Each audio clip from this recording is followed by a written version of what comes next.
So, first of all, thank you very much for having me here at the Inspire series. It's worked dramatically. I'm already inspired to be addressing this really august intellectual gathering of people from Harvard, a place that my mother thought I will never reach.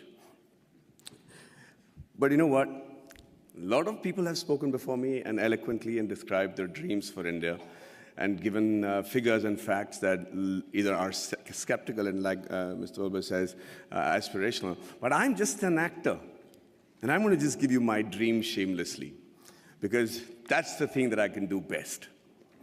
And by that I mean, when we talk of dreams, we have one of our greatest scientists and philanthropists, Dr. Abdul Kalam, and he said something which is very interesting. He said, dreams are not what you have when you sleep.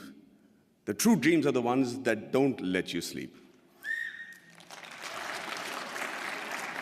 He said that when you have that dream once, it's a dream. When you have it twice, it becomes a desire. And when you see it for the third time consecutively, it becomes a passion, an aim, and a goal. And that is the passion with which I want to see this fantasy that I have for India 2030.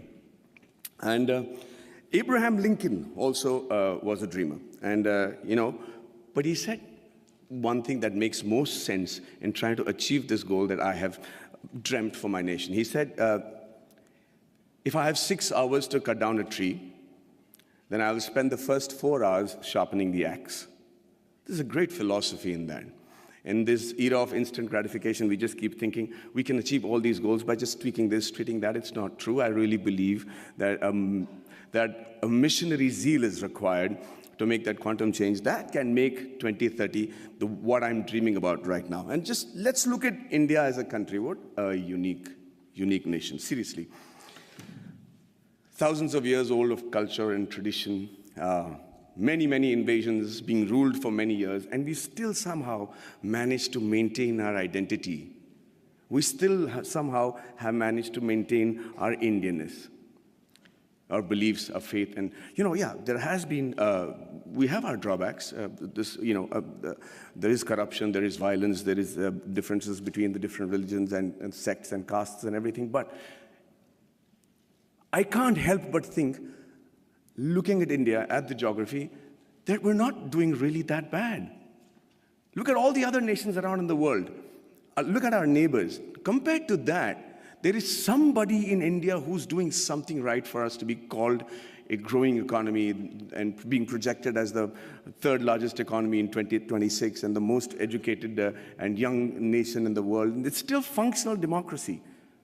So let's first accept the fact that there is some people in India with the right ideas and the ability to lead the nation to where we are today. Under that assumption,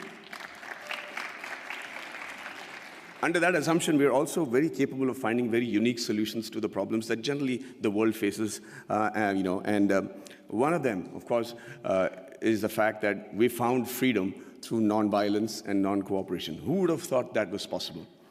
We have some other great... No, seriously, I mean, it was as radical a thought then as it is today. And one man in a loincloth with belief and faith and complete conviction was able to do that for us, Mahatma Gandhi. And it's an amazing country of people like Mahavir, Gautam Buddha, and Mahatma Gandhi, and then Bhagat Singh, who also had a dream. He dreamt then, 85 years ago, that I dream of an India where no infant cries for the want of milk.